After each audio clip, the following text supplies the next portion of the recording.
everybody, this is Mike from the One Stop Co-op Shop, and today I'm playing the solo mode for Blitzkrieg, which is a 1v1 quick playing war game. And disclaimer that I got a review copy of this one. I'll do a quick solo play, and then at the end of the video I'll have my thoughts on the solo mode overall. And if you like the content on the One Stop Co-op Shop, consider supporting us through Patreon. You get early access to our videos and exclusive videos every month you can't see anywhere else. You can also listen to our podcast for more reviews and interviews, or join the conversation on our Discord. So Blitzkrieg, like I said, is a 1v1 game that has a solo mode, and basically the two players take turns placing one tile at a time on these different campaigns in these different theaters. And whenever every space in the top row of a theater is filled, then the person who has moved this cube more towards their side scores the indicated number of victory points. And once one player has gotten to 25 victory points, that signals the end of the game. And after the US green player's turn, then the one with higher victory points wins. Now, only the topmost campaign in a theater is available to place tokens on, and you can only place boats and airplanes on water. You can only place tanks and airplanes on land, and then some spaces allow you to place both. And most spaces, when you put something on them, will give you a bonus, but then the value of the token is how far you move it towards your side. And you place a token and then draw a token, so generally your supply of tokens is going to stay pretty similar. But you can unlock these technology tiles that get put in your bag that you're drawing from and give you extra powers and bonuses. And the solo mode has some decision-making complexities to it. The version that I'm using is a printout from the previous version of the game. The newer version they sent me has tiles you can draw from a cup or bag, but I find this a lot easier just rolling a d8. But basically, the automa has some different priorities that will determine where it goes, and then what they roll with the d8 and a d6 to pick a unit will kind of break ties and change things up a bit. And we're going to see the AI in action in a moment because they always take the first turn. But first, at the start of the game, you give them some free influence on these tracks. I'm playing at normal difficulty, so I'm going to roll the d6 3 times, and each theater I roll, 1, 2, 3, 4, 5, on 6 I get to choose, advances the Axis token 2 towards their side of the track. Alright, so here we go, starting out with Western Europe a bit on their side, and then we also have the Pacific Ocean, and last is Southeast Asia. And with that, we're ready to go, starting with an Axis turn. So I'm going to roll a die first, and we got a 5 for rapid deployment. And then the 5 we rolled on the d6 will be used for unit tie-breaking, although with rapid deployment we won't need it. I'll walk through the decision-making process in detail these first few turns, and then I'll streamline it a bit for the rest of the video. So first, to pick a theater, they're looking at a few things. Theaters, by the way, being these 5 main areas. So first, they look for a theater they can close out completely, which means 2 of the campaigns are already done, and there's only like a single space left in the last campaign, the last row of that theater. That's clearly not the case here. Next, they look for a campaign they can finish up. Like if I already had a unit here, only 1 space was left, and they could win it by placing there, then this would be the theater they would pick. If neither of those apply, they next go to the d8 roll they got, many of which will give you specific preferences for theater, but rapid deployment does not care. So the next tiebreaker is most empty spaces in the open campaign. The open campaign being the topmost row that's not resolved yet, so they are going to Africa and Middle East, which has 4 open spaces compared to 3 for the next closest. Next, they have to pick which of these 4 spaces they'll go to. This one with arrows around a plus is called a strategic advantage bonus. It lets you increase your track in another theater by the indicated amount. Like if they place their unit here, they can move it 3 on the Pacific Ocean, for example. This one without arrows is the tactical advantage. It just adds that value to their track. So like if they put the 2 boat here, it would really be a 3. This one is research. It gets them one of those yellow tokens I showed earlier going into their bag. And this one's called propaganda. It just gives you that many victory points on the war victory track straight up. And they again have several preferences for what they'll pick. But here it's pretty straightforward. They want the strategic one for +3 somewhere else. And finally, they decide which unit to use. Now, that is a land space, which means this 3 and 2 fleet are not available. They can only pick the tank or the airplanes. And normally you would use the d6 you rolled and count down that many looping around. So ones to the left or to the top, the way I have it oriented, will be more likely to go. So like here with a 5, I would have gone 1, 2, 3, 4, 5, and would have picked the 1 plane. But this rapid deployment that they rolled means that they'll always pick the leftmost unit, or again, the way I'm doing it, the topmost. So their 2 tank is going down, taking this spot and increasing their track by 2. And to decide where they're going to get their +3 strategic advantage, they look for something called the greatest change, which generally means like if I'm winning, they want to stop me from winning, or if we're tied, they want to be winning.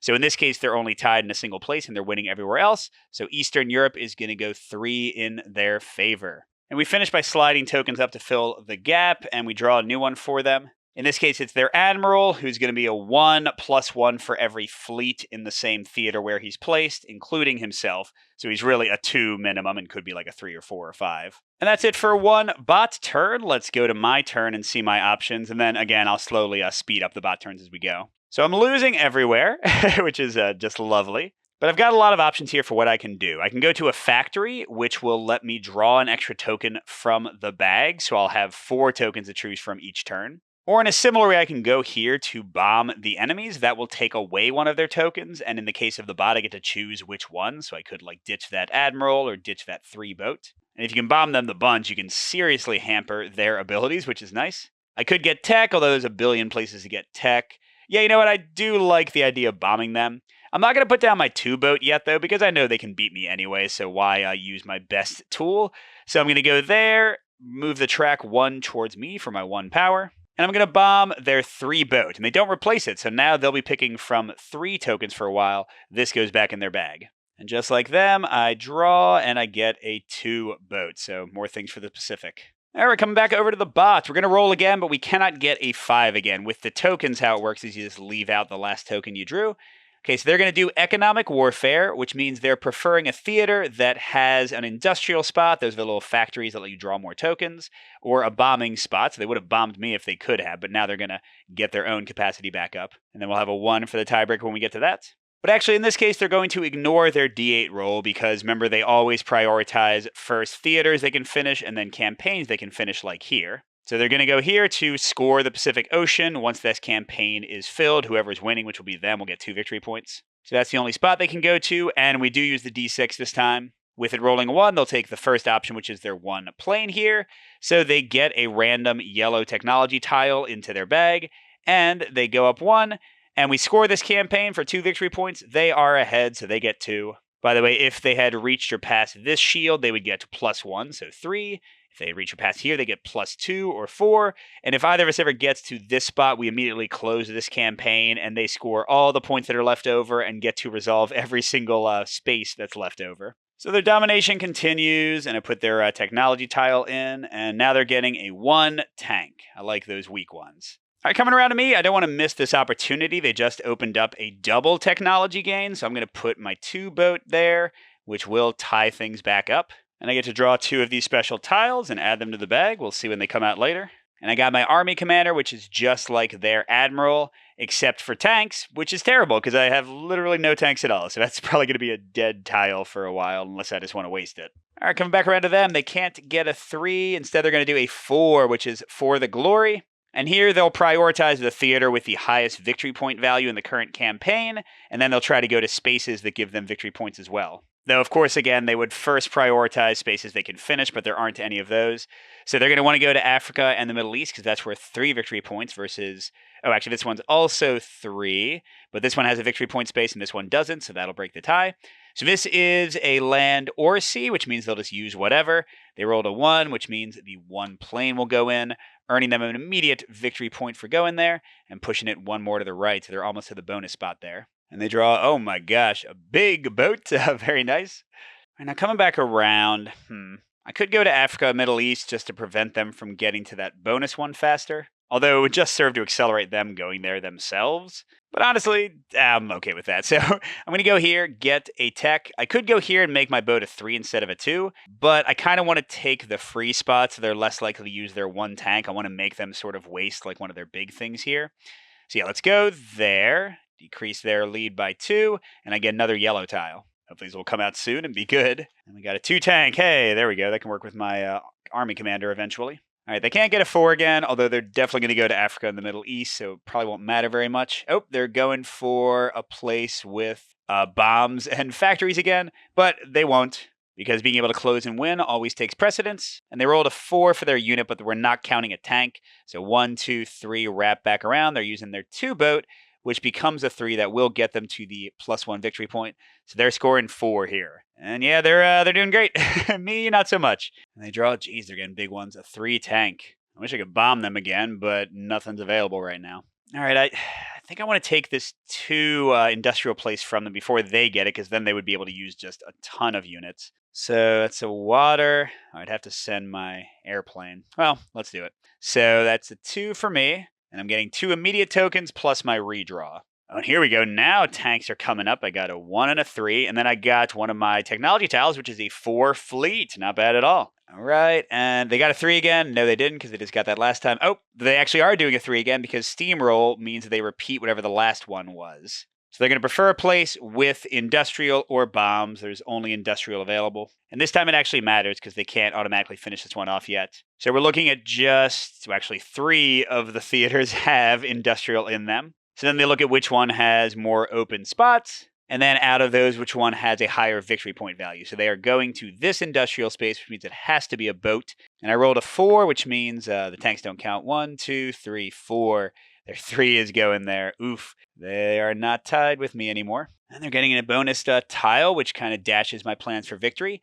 Now, this one that just drew is important. This is a blitz unit, I think it's called, which means they get to place that and then immediately place another one, which means now their calculations for where they can close down a campaign are going to include places like this and this. So they're probably going to go to one of those 2 next turn. But actually, no, speaking of, I should be able to steal this from them pretty easily. Let's see, if I put my 3 tank down, that would be a 5. It would put me 3 in the lead, which means they would have to send their 3 tank to tie it up, in which case we both get the 5 victory points, which isn't great because they're already really far ahead, and that would get them closer to the 25 that makes an automatic win. Well, automatic unless I catch them on my last turn, which clearly I wouldn't do. I could instead send my 4 here, then use the 2 to tie it up in Africa and the Middle East, and then if they go here to finish it up instead of going there, I mean, it's going to depend on what they roll. They're more likely to go here because it has the higher victory point value. Yeah, I'm really not sure, so I'm just going to try the 3 tank. So that gets me, again, 3 in the lead. I'm 99% sure they're going to go here, but I guess we'll see what they roll. It might be a possibility they go there. What do I draw? Oh, geez. Okay, so this is another one of my tech ones. The X means that I don't activate the space I go to. Like, if I put them here, I'd get a whopping 5, but I wouldn't get to resolve the +2 strength somewhere else. If I go here, though, of course, I'm not losing anything. So that's usually what you want to do with them. All right, I don't know how many rolls would stop them from going into Africa and the Middle East, but let's see what they get. A 2 is a count. Well, okay, now they're definitely going there. Counterattack means that they prioritize a theater where I am winning, and that's only Africa and the Middle East. Oh, this is interesting. This is actually going to work out pretty well for me. I just looked, and they do prefer a unit that will win the campaign for them, which means 4 here. But they don't care otherwise unless the preferences here say they do. Oh, crud, never mind. Unit greatest change. So they are going to pick the unit, in this case, because they rolled counterattack, that would make the greatest change in the track. So they would prefer to move it from my win to their win. They can't. The best they can do... Oh, actually, the best they can do is the fleet admiral or the tank. This is also a 3. It's 1 plus 1 for itself, plus 1 for each other fleet in that theater. So this is also a 3. Since I rolled a 1, they're using that instead of the tank, which honestly I kind of prefer because that gets rid of one of their more special units. The tank is always going to be 3. That guy could have been a lot bigger. So they tie it up, which means they jump to 12 points. They're almost halfway to victory, but, you know, I'm playing the long game here. Maybe, right? I don't know. Okay, and they get another 1 tank. So except for that 3 tank, they are in a pretty weak position at the moment. Oh, and this theater is done, so we can basically ignore it for the rest of the game. All right, so now things are opened up a bit. I kind of want to go to the +2 here and then, use one of my special boats. So, my 4 would put me in the lead, which is nice because then if they want to get in the lead, the only way they could do that is with their 3. So even though that is them winning, it would still hurt them a bit. Ooh, and then I could come in with my 5 or something else. Oh, I'd rather not get the 5, but I could bomb them again maybe. But sure, let's do that, and I get +2 somewhere else. Let's tie up Western Europe. Why not? All right, what have they got this time? They can't get counterattack again. They got the one where they want the highest victory point track and then a victory point space if possible. But again, it's not going to matter because they want to go here and they want to win. So really not much choice there at all. Put it 2 in their favor and they get 3 more victory points. Oh my gosh. And they get another 1 boat though. So yeah, they are ultra weak at the moment. I love that.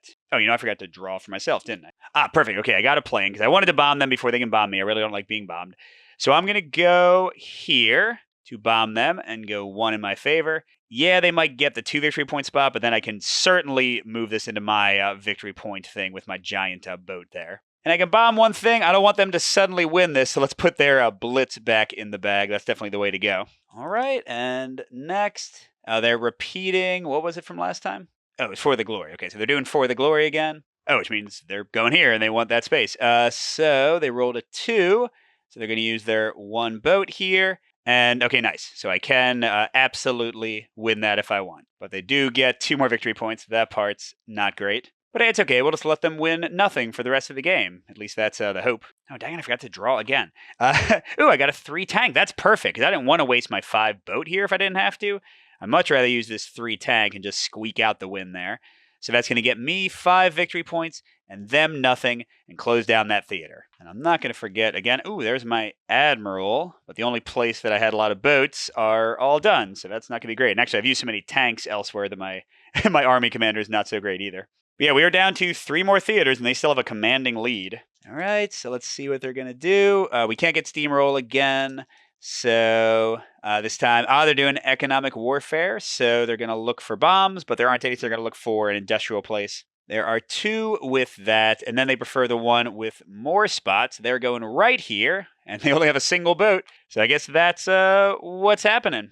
Oh, but dang, they got a really big tank. Darn it. Well, that's right, they get something else as well. They got a boat again. All right, that's fine. Let's see, I'm thinking maybe I play along. Maybe I put something here to get the victory point. They can have the tech one, and then they'll finish it off for 2 victory points. Or I could just like put my 5 down, get nothing for it, but be so far in the lead they couldn't win it.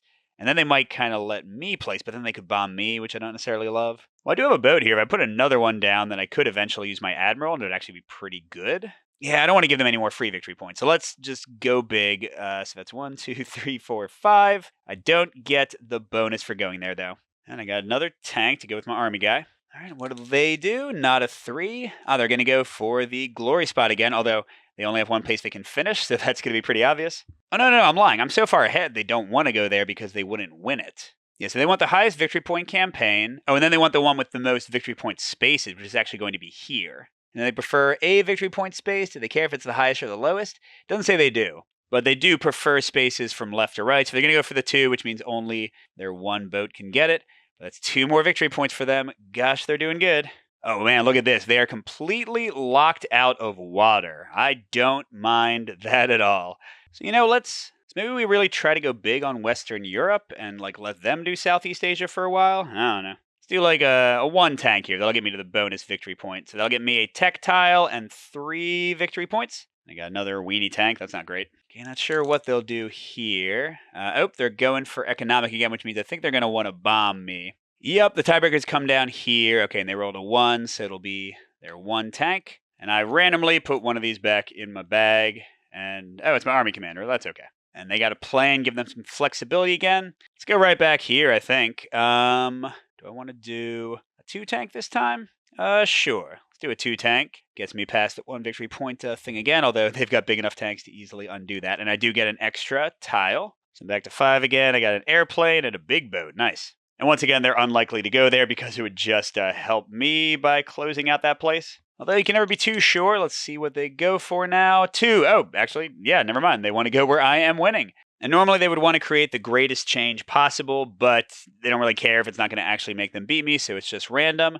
They are getting a 2 tank, though, which means that I don't get the bonus victory point. I just get 3. By the way, this is a cool space. It lets you draw a yellow and immediately put it in your hand, which is clearly great. Oh, and they got a 2 plane. Now, as good as that yellow thing is, I kind of want to go here and maybe move Southeast Asia up to a tie. Although, who knows how good this would be. Let's try it. Okay, I'm going to use my admiral, which is... Oh, wait, that's not my boat. What was I thinking this entire time? Well, it's still okay. Well, actually, yeah, never mind. I'm not going to use the admiral. That'd be dumb. Let's use my 2 tank. So I'm going to go up past the 1 again, and I get a yellow straight to my hand. In addition to my regular redraw, which is a boat. What I get? Ooh, this is the scientist. You can put her, she has no value, on any spot on any campaign. So like I could go straight here, or go straight here to the +3, or go straight here to the 2 victory points. Not necessarily the best thing I could have gotten, but it's something. All right, Axis, what are you up to? They're doing 5. Oh, just where they deploy the leftmost guy. I like that. But where do they want to go? They can't finish anything. So they go for most empty spaces, 2, 2, 2, and then most victory points. Oh, so they're going there, which means they are taking the very nice +3 here that I didn't get, but they're only moving that 1. Where are they going for the +3? I mean, they're winning in both places, so I guess they use the regular tiebreaker. 2, 2, 2 victory points, 2 victory points. So I think when it's all tied, they go to the higher one, so it's probably better for me because this one's a shorter track. But there's really nothing they can do about this 5. I can take that whenever I want. There's not much hurry. In fact, they'll fill it for me if they ever get that counterattack result. So I should be ahead of them with 5 victory points. I really got to, though, try to trim down these crazy leads they have here. And let's see what they're getting. A 2 boat. Okay. Let's see. As much as I would love to bomb someone, I like the idea of using that to get this tied without actually covering up any spaces and getting it closer to being finished. Thank you, scientists, and a really cruddy tank. Great. All right, what are they going to do? Come on, get that 2 on the 8 and just help me out. No, okay, they want to get industrial again, which is going to be there. All right. And they rolled a 6, which means, oh, geez, they are really running away with this one. That's going to be a lot of victory points. They're going to draw 2 more things. Oh, there's their army commander. That's not good. And their blitz again. Okay, that's a little worrisome. But that wouldn't be enough for them to win, right? If they got +2 and 2, that'd be 4. So they'd be at 23. If I can get like the 5 and maybe win Southeast Asia, I'd be pretty close to there too. So yeah, let's, I mean, I still would love for them to wrap this up, but I don't think they're going to. Let's go and put a 1 tank there and get that to give me 6. Oh, it's 6 victory points. I didn't even realize because I have the bonus of 3. Oh, man. So I'm 3 away. So yeah, if I can like blitz Southeast Asia somehow, I could win this. Although, crud, they could blitz it now that they have literally a blitz unit. See, all that's left is these 2 theaters, and things are pretty tight here. What are they going for? Secure. They want a theater where they are leading. Okay, well, that means they're not going to do Southeast Asia, but they're definitely going to do Eastern Europe. And yeah, I guess with a 1, they're going to roll with this tank, which gives them 2 and 4 victory points. Oh, man. Okay, so if anything scores for them, they win. I need to rush ahead of that. Oh, and they got a big boat. That's not great. That's not great. All right, well, what do I do? What do I do? I guess I go here, right? And oh, crud, if they get that to, oh my God, they can close the entire friggin' theater. Okay, so I need to go here with the boat, which will move it back. No, but they have an army commander, which would be worth 2 for itself, 3, 4. So even if I move it back 1, they could still close it. I need to literally go there to stop them from getting a clear instant win. Crud. But if I go there, it makes it fill up faster. Well, I guess I could go to the victory point spot at least. Okay, sure. So we'll send my 1 tank, pushes this back. Oh, that's not enough, is it? Because, yeah, they can still win. I need to send my 2 airplane, or again, they could instantly close the theater and win with their army commander there. So 2 airplane gets me 1 victory point. We're on the same spot. If I could get my blitz right now, I would win the game. That's not it. That's a really big boat, but it's not a blitz. All right, I don't even know what I want them to do right now. I guess if they went to Southeast Asia for some dumb reason, then I could go in there and probably win it. That'd be awesome. I don't know what would make that happen. A 7. No, they got that last time, right? So they're doing a 4. They want the 1 that's worth the most victory points, which is there. Yeah, that's where they should go. They got a 6, and they prefer the spot that has the best rewards. So the boats are out. So it's 1, 2, 3, 4. Oh, wait, what am I doing? Of course they can win. I'm dumb. In fact, they can win in either place. Yeah, because they have the blitz and I don't. Darn it. Because, yeah, they can close the theater, whichever one they go to. Let's say they go here. It doesn't really matter. And, yeah, that would be more for them. They get 5 victory points. Darn. Oh, wait, I get a final turn, but yeah, it won't matter. I can't even come close to tying them. That's me, not them. So sadly, that is all she wrote. Man, if I'd had my blitz, I could have won it. Yeah, I don't know what to do with that end there. I let them get too far ahead in too many spots. But there you go. That was Blitzkrieg's solo mode. Let me get into my thoughts on the game a bit. So first of all, I think this is a fun core mechanic for a quick little war-themed game. I've played it quite a bit 1v1 with my oldest son, and it's a blast. You just go back and forth. The variety in the tiles you get is enough to change it up, even though like the map is always the same and what things are there is always the same. And then which science tokens you get and all that kind of stuff. It's tense, it's fun, things can swing in crazy ways. And the core choice of which unit to use, where to use it, which theaters do you care more about, which bonuses do you want to procure more. These are good choices for what is, in the end, a very light, very quick game, but they are meatier decisions than the weight of the game would make you think. So I appreciate that quite a lot. And it does have enough of an epic feeling with the ebb and flow of victory points. I've never seen it be a complete blowout for one player or another in my plays. People feel in it, they feel excited until the end.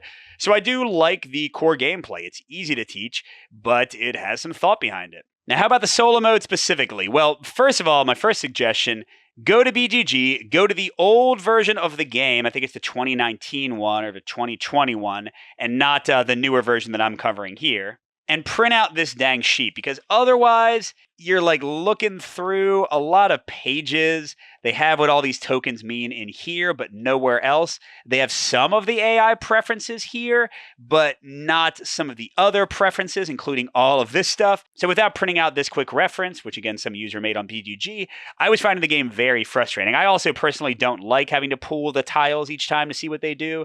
So a D8 die, if you have one, makes the game a lot faster for my taste. But besides that, I tend to like the solo play. It's random enough with these D8 preferences where they'll sometimes go somewhere kind of goofy or sometimes like go somewhere you didn't expect them to. It actually in some ways makes the game feel more random and more varied than in 1v1 play because wacky things do happen. And even though they are inherently dumb and theoretically I'm smarter than a robot, the thing is that that little role at the beginning, giving them some free influence in different areas, is really a lot because this is a very tight game. This is a very tight game. And they also have a greater economy than you do. They start with 5 tokens, whereas you start with 3. So bombs can cripple you very quickly, but you have to bomb them out of existence for it to have the same effect on them. So yeah, once you get over the annoyance of running them, which isn't too bad with this, and although there are a lot of priorities, and this might make some of you go cross-eyed, it's really pretty quick. The same couple of them are really the major tiebreakers 90% of the time, so you don't have to worry about it that much. And I'll note with this newer edition, they included in, I think, what was a separate expansion before, the Nippon expansion, where it's the Axis versus Japan, and they're fighting over the US. And there's a nice way to add even more variety. The solo also works for this, which is great. And, you know, here's the real clincher, everybody. You can get a Godzilla unit. I mean, how can you not love that? It's just raw. He can go on water. He can go on land. He can go where he wants. He has 4 strength. You know, fear him and despair. So yeah, I think this is a fun game, a fun value. I do like it more than Dogfight, the last one I covered from the same designer in the same series. I think it's solid for solo play, solid for 1v1 play. A little random, can be a bit annoying to run unless you get the quick reference that the user made, but definitely a fun experience. I can recommend this one whether you like war games or not. And at the end of some videos, we like to thank our co-op champions, our biggest supporters on Patreon. So I'd like to give a shout out to Minkus, J. Willie MF, and Steve Wren. Thanks, patrons, and thanks everybody for watching. We'll see you at the next stop.